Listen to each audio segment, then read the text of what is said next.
Okay, hello, welcome to jazz video. We are going to demonstrate, or I am going to demonstrate, examples of coordination using Ted Reed's book Syncopation.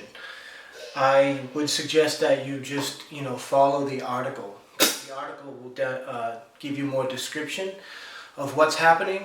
I'm just going to play the examples here to keep the video short. So, to get started, we'll be using page, my book 33, perhaps in your book 34, because some of the books are newer and they've pushed it ahead by a page. So anyways, here's the first example. Read the article and that'll give you more description on what's happening. So, snare drum reads.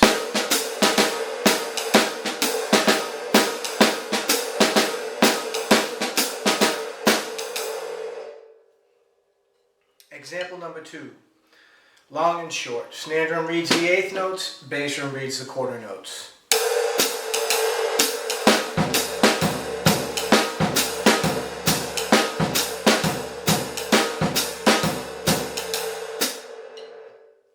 Example number 3, left hand fills in the last two portions of the triplet, bass drum reads. Sounds like this.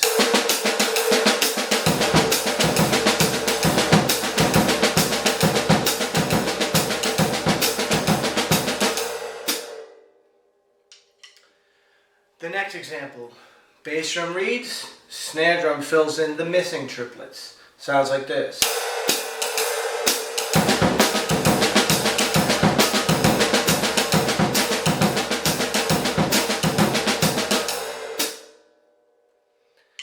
Next example, snare drum read, bass drum fills in the missing triplets. Sounds like this.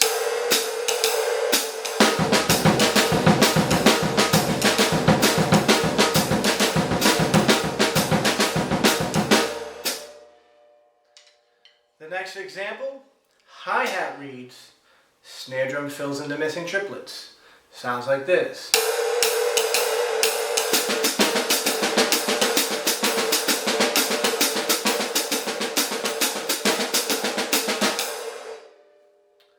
Next example, snare drum reads, hi-hat fills in the missing triplets.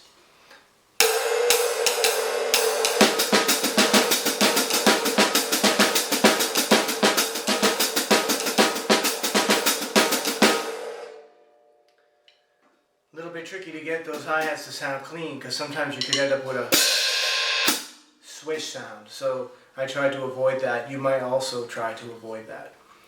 Next example, hi-hat reads the eighth notes, bass drum reads the quarter notes, snare drum fills in the missing triplets. Sounds like this.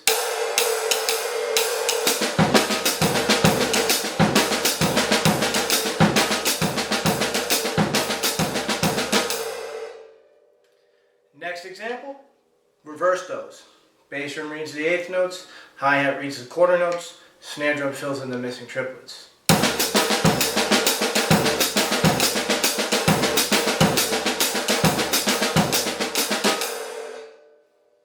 The next example, movements around the drums. So every single bass drum note signals your left hand to move, or since I'm a right-handed drummer, my left hand to move. I have this many drums, so I'll use this many. I'm going to go clockwise in this direction, but you could go counterclockwise, you can go up and down and back and up, etc., etc. So you could do all the variations that you want as far as motion, and that way you can get different sounds out of each one. Sounds like this.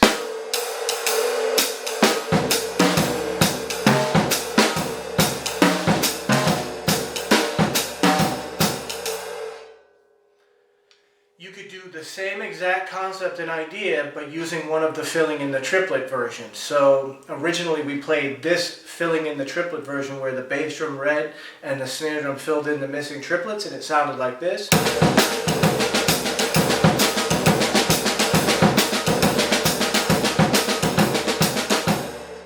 In this case, again, any bass drum note signals a movement for your left hand, and you can go around the drums. It'll sound like this.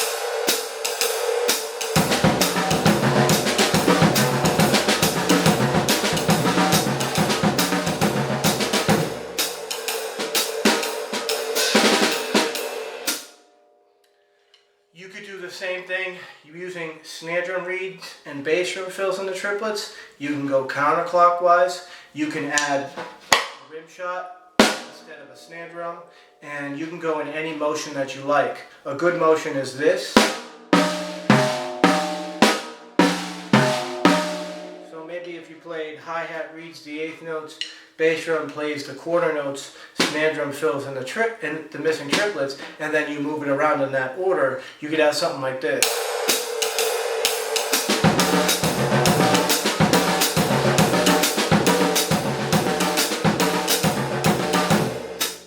Etc. So there's a lot of variation that we can use to get coordination from the Syncopation book. So go out and buy Ted Reed's Syncopation book and look at the examples that I gave you, and this will help you understand how to use jazz coordination. Tune in next time when we examine ways that you can learn how to phrase your jazz coordination, because that's really important. This is just the nuts and bolts of coordinating the body. Then we got to apply it to music. So tune in next time. Thanks for listening. Bye.